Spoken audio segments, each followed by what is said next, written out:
Good afternoon. This is being recorded on the morning of November 11th, 2025.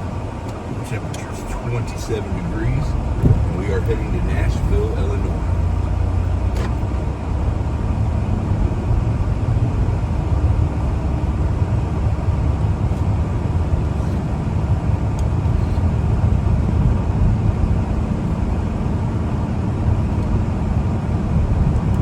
Reasons. I mean, they feel like they continue to get rolled, that the party promises one thing and then in the end caves or doesn't quite keep up the fight. So you understand a lot of the irritability from the left about this toward Democrats, but it might not be as bad for Democrats in the long run here into the 2026 midterm elections. I mean, they have the opportunity, Democrats, to look like the adults in the room who care, if people go hungry. And they also raise the issue of healthcare subsidies, which many weren't talking about before this shutdown fight. And if they get this promised vote in December on healthcare subsidies, then it's certainly going to draw a dividing line, and Republicans are really going to own that issue. And we reopened the government last night by a vote of 60-40 in the Senate. The bill now goes back to the House. It's still likely to be the top issue next year, too. Oh, this is interesting. So if Democrats did well in last week's elections and at least raised their issue, even if they didn't win the issue in this shutdown fight, is there any particular danger for the Democrats who voted to reopen the government? I think we're going to see potentially more primaries in the next year. I think the left has certainly gotten more activist and more engaged in this fight. But remember, most Democratic members of Congress were against this one. I think they're going to try to sell that to their constituents. I think what we're seeing is also indicative of a changing Democratic Party, one that's moved from really a pragmatism to a pugilism in the age of Trump, really wanting fighters.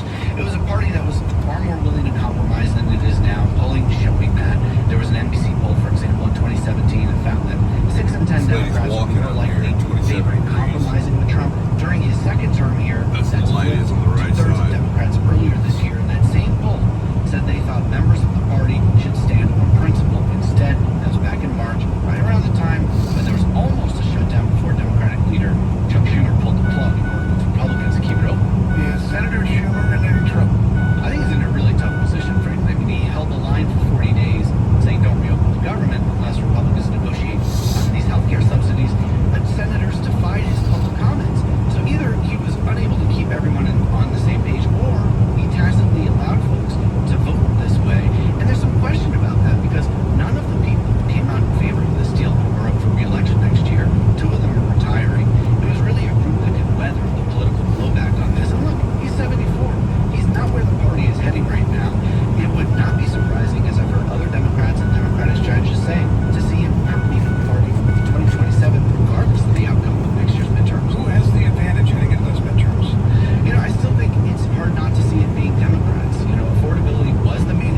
because you mentioned the Democrats who won the governor's races in Virginia and New Jersey who are considered a bit more pragmatic. You did not mention Zohran Mamdani, the Democratic Socialist on the Democratic ticket who won the mayoralty of New York. Where does he fit into your analysis of the direction of the party?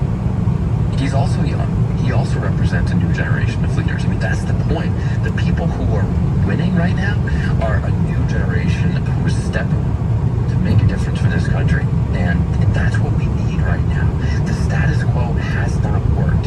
And people right now who are just protecting the establishment, they're not getting it done for the Democratic Party. Are you getting close, and I don't mean in terms of policies, but in terms of attitude, getting close to the place that House Republicans have been for a number of years, that they would almost rather burn things down than sustain things, that they don't feel there's really very much value in the system as it stands?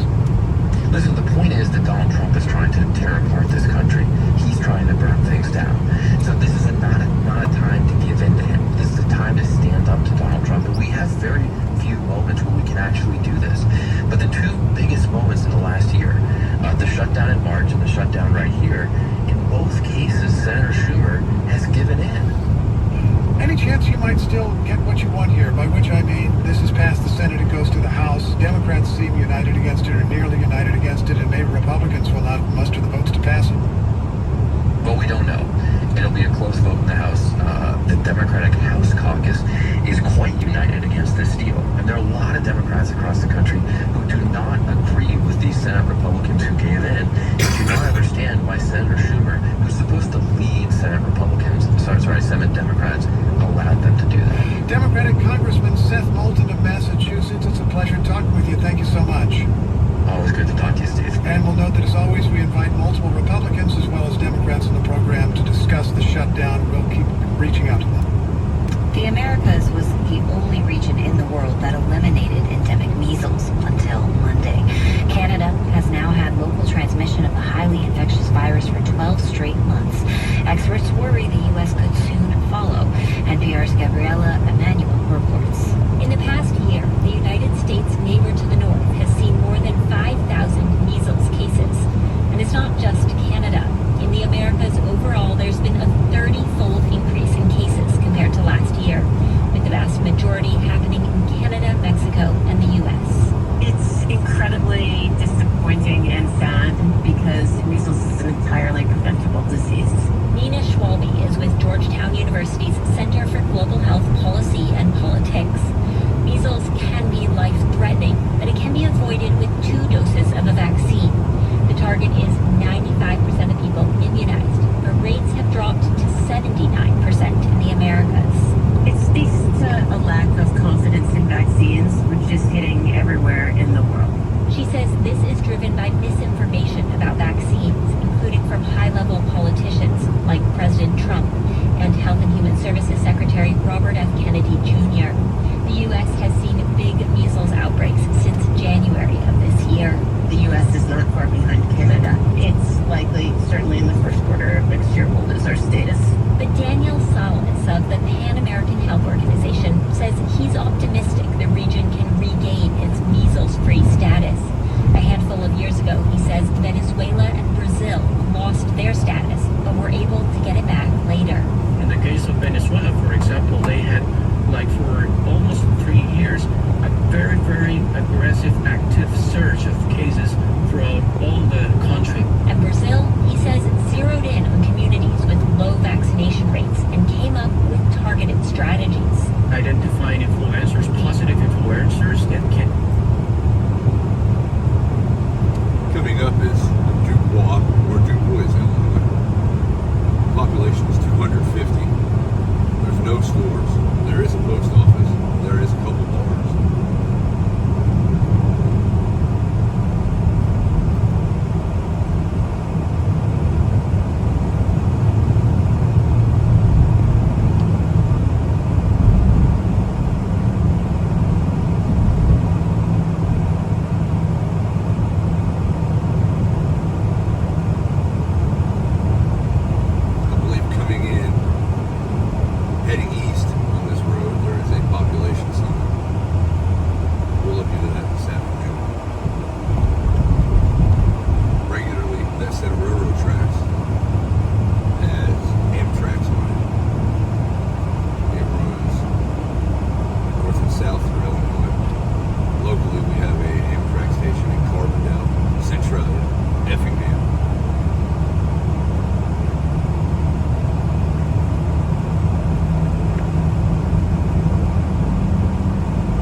by Steve Jimenez, helps veterans find healing and new purpose.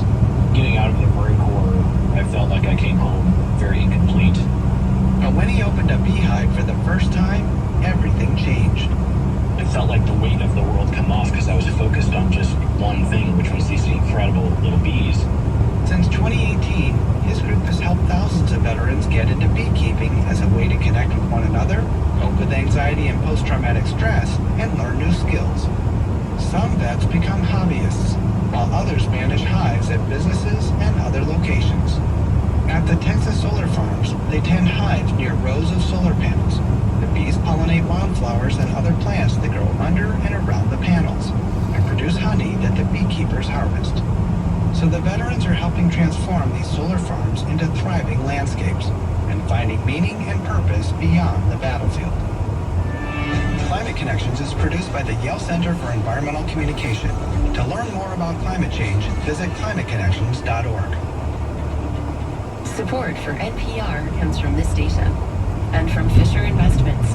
As a fiduciary, Fisher Investments is obligated to act in their client's best interest. Learn more at FisherInvestments.com. Investing in securities involves the risk of loss. From the Kreisky Foundation with Pathbreakers, a podcast about transforming communities through innovation.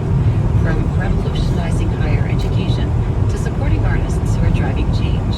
Pathbreakers is available on podcast platforms. From AT&T, a network that is making connections for Americans. Connecting changes everything. Learn more at att.com/YATT.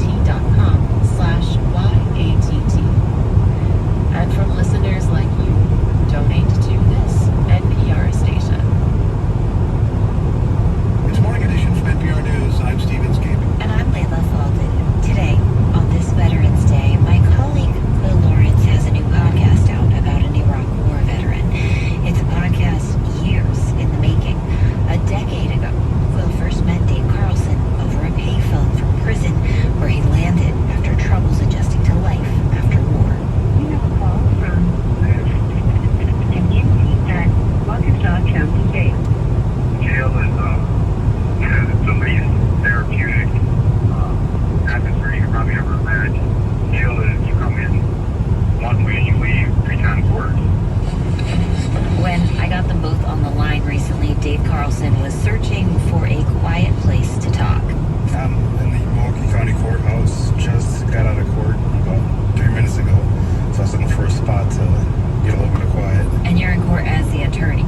Yes. I start by asking Dave why he decided to trust Quill with his story in all its raw detail when he got that first phone call.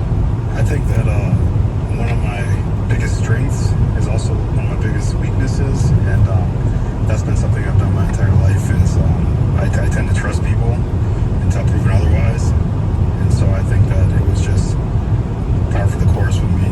He reached out. I thought it was impressive that a person wanted to talk to anybody in jail or incarcerated at that time about, especially veteran issues. Yeah. And so I went for it.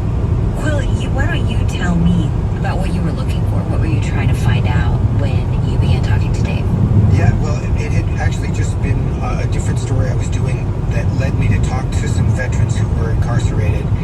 And that's when someone told me this fact, which I was kind of surprising, is that when you get incarcerated, you're a ward of the state. So, in a way, it doesn't make sense for the VA to be taking care of you because a different part of the government is taking care of you. How well they take care of you is another question. And that's sort of what I was wanting to ask. Like, what's it like to have combat PTSD and then be thrown into this environment where you can't let your guard down, where you can't really heal?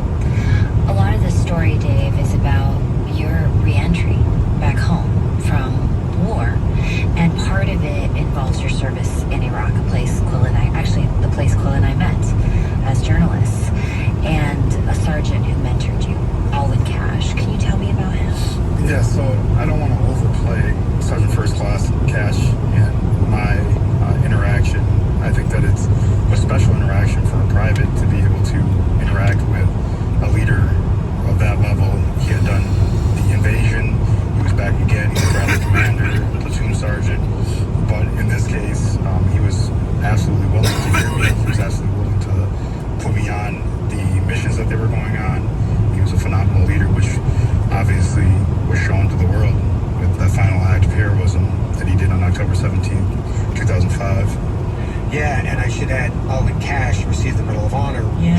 honestly, for one of the most heroic acts I've ever heard of. He was pulling his soldiers out of a vehicle that had been hit in an ambush. He got 7 guys out while everything was in flames. He died of his wounds later. Dave, there was also this part of you that came back with survivor's guilt. Absolutely. That has been one of the hardest takeaways from the 2004-2005 deployment was the fact that I went out with these guys. We went through like just insane situations, contact, firefighters, RPG attacks, IED attacks, mortar attacks, all of these different things. But I'm segmented off in my own unit. These guys, not just Sergeant First Class Cash's platoon, but other platoons also treat me like family towards the end, volunteering to go out. But then after it's just done, we get taken off mission and there is these casualties, and it's like I never had any way of reconnecting or anything. Well, when you tell this story, you talk about the survivor's guilt and why it's such an important idea, especially to Iraq and Afghanistan vets, right? Yeah, sometimes people come home with this idea of, oh, I could have done more, or I'm not over there and my buddies are, and there's this feeling of guilt about it. But in this case, it was very specific. You can't go on this patrol, and within a couple of days, that patrol got ambushed. So it comes back more generally to a thing called moral injury. It's like a blow to the head and the heart. We all look back at our lives and think if only this had been different, but I think this is kind of a torturous version of that. Dave, you spent a lot of your life in violent situations. You fought a literal war. You came back and your instinct was still to react with violence. But you now talk about how your philosophy around violence changed. I just want to listen to a moment that really struck me when I was listening to the podcast. There's a quote, and I'm going to butcher it possibly, but it's a proverb about I would rather be a warrior in a garden than a gardener in a war. And I think that it really speaks to, for me, it speaks to being able to defend yourself, to be able to do harm, but then having the discipline, having the empathy, having the compassion to not do it. And so that's who Dave Carlson decides he's going to be. I think the intimacy of this podcast is what makes it so impactful, because we're with Quill finding out your story, and your relationship gets closer over 10 years. You guys have been talking for 10 years. What are you going to do now that this podcast is over? Are you going to keep in touch? Yeah, I hope so. I already texted him asking about going hiking on the Appalachian Trail. So that's probably the next thing, hopefully. When you build this kind of trust, it's, impossible not to become friends, I think. And I'd love to do something that doesn't involve dragging up his worst memories to record. And today is Tuesday, November 11th. It's Veterans Day. My work, NASCO, observed Veterans Day yesterday on Monday. Schools in the area did not. They will be observing it today. There's also a parade in my hometown, Waltonville, Illinois, the Veterans Day Parade.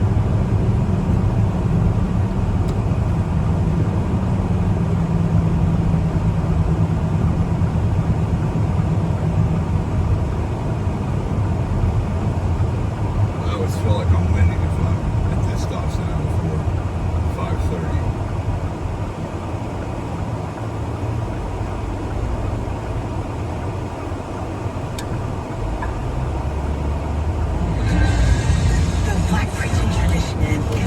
Make up roughly half the electorate, and many of them worry a lot about their financial future. It just feels like I've got this mountain of debt I've got to get out from under, and I just see a lot of struggle. We'll examine how rising costs are affecting the politics of these voters in 5 minutes as Morning Edition continues on St. Louis Public Radio. It's 5:29. In the concert hall, at the movies, or even in the grocery store, music moves us. But why? Well, we hope you join the Ariana String Quartet and special guest Sandra Longeschlag, Thomas's professor of psychological sciences, to explore how music connects us to the world of feelings. That's Music and Our Emotions, Monday, December 1st at 7 p.m. at St. Louis Public Radio. Details and tickets at stlpr.org/events.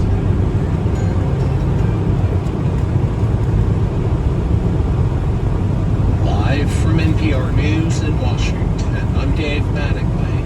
The government shutdown is closer to ending. Last night, the Senate passed a resolution that funds much of the government through the end of January, and some federal agencies through the end of next September. The vote was 60-40, minimum needed for passage.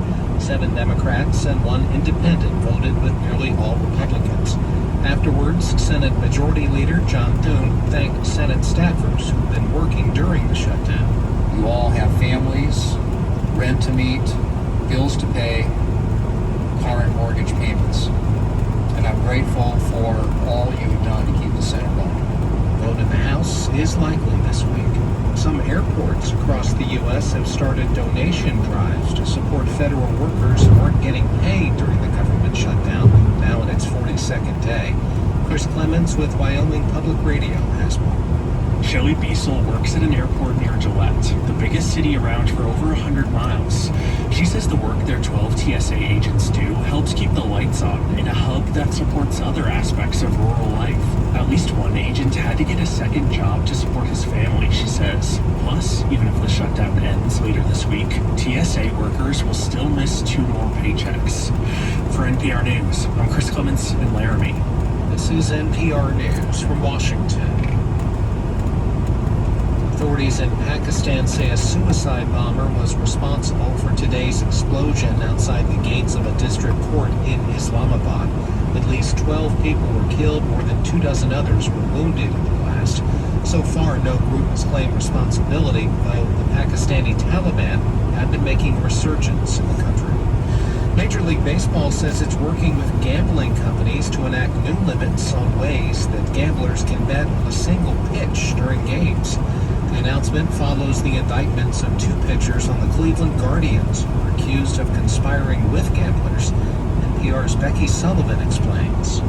In many sportsbooks, both online and in person, gamblers can bet on specific pitches in a baseball game. Things like whether a certain pitch will be a strike or a ball, or whether the speed of a pitch will be faster or slower than a certain speed. Now those bets at nearly all authorized gambling sites will be capped at $200, and they can't be part of a parlay. MLB is the latest major professional league to deal with players accused of secretly working with gamblers. Prosecutors say that Cleveland's all-star closer Emmanuel Clase and starting pitcher Luis Ortiz each earned thousands of dollars to intentionally throw certain pitches, usually slow and outside the strike zone. Becky Sullivan, NPR News. Wall Street futures are mostly lower this morning. NASDAQ futures are down 75 points. I'm Dave Mattingly in Washington. On the next Fresh Air, Marion Nestle had to completely revise her groundbreaking book, What to Eat, 20 years later, thanks to changes in what and how we eat, like the prevalence of ultra-processed foods and the popularity of food delivery. Nestle guides us through today's supermarket maze, the influences that determine what's on our plate. Join us. That's today at 1 and tonight at 9. Now we know kindness is in your blood, and that's why we're asking for your help right now to build up our local blood supply. The St. Louis Red Cross is in urgent need of donations this fall to help keep our local hospitals prepared. Please consider giving at our emergency blood drive Tuesday, December 2nd from 1 to 6 p.m. at St. Louis Public Radio in Grand Center. Schedule your appointment at stlpr.org/events or call 1-800-RED CROSS. Support for NPR comes from this station and from UKG, committed to making work work. Their HR, pay, and workforce management tools strive to help business leaders build trust and empower their people. More at ukg.com/work. And from Progressive Insurance. Progressive is looking for individuals in a variety of career fields who want to help build a culture of inclusiveness. More information, including application, at progressive.com/careers. This is NPR. This is Morning Edition from NPR News. I'm Ian Martinez. And I'm Michael Falden. And I'm Steve Inskeep. The FDA is removing warning labels from estrogen products used to treat menopause. The agency says the warnings about increased risks of attacks, strokes, blood clots, and breast cancer are outdated and misleading. NPR's Allison Aubrey reports. For years, women have heard mostly about the risks of hormone therapy, and many doctors have been hesitant to prescribe it because of the FDA's black box warnings. But menopause experts say it's now clear that there are safe combinations and doses. Here's Dr. Joanne Pinkerton of the University of Virginia. If you're under age 60 or within 10 years of menopause onset, when you start hormone therapy, you're going to see improvements in health. Nashville, Illinois, 3,300. The town I grew up in, Christopher, was 2,200.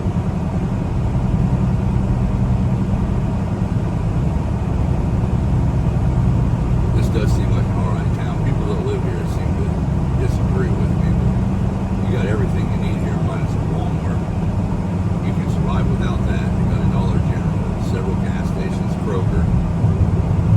They have a downtown area that still has department stores and such.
People. So I do think for the local vaginal estrogen that it is reasonable to remove that black box warning. I don't think we need to scare people unnecessarily. However, for higher dose systemic estrogen therapy, including estrogen pills, Christmas and other menopause experts are more equivocal about removing the warnings. One of the nice things about the black box warning is that it does provide that pause. It allows patients to want to ask their healthcare provider what the black box warning means, what potential risk there may be, and what the safety is. Women should not have to suffer with menopause symptoms, and Christmas says there are many options, including non-hormonal alternatives. She recommends talking to healthcare providers to help decide what's best. Allison Aubrey, NPR News. The American dream, it's traditionally meant that if you work hard, you can achieve your goals. But now, many young people aren't sure that's possible anymore. All around the country, voters in their 20s and 30s are struggling to keep up with rising costs. But how is this changing their politics? NPR political reporter Elena Moore has been talking to young voters lately about their financial struggles. Elena, what have they told you? Yeah, well, we recently did a call out asking young people to share how these concerns have shaped their lives and their politics. And we got over 1,100 responses from people across the political spectrum and in nearly every state. And many spoke about how constantly worrying about money has forced them to rethink what their future looks like. For 32-year-old Dylan Robertson in New York, that means he and his partner are delaying having kids because he's got so much student loan debt. It just feels like I've got this like mountain of debt I've got to get out from under. And I just see a lot of struggle for us in the future. And it's really hard to imagine trying to start a family in the midst of all that. Others... There is other news today. I saw on the television this morning that the McRib is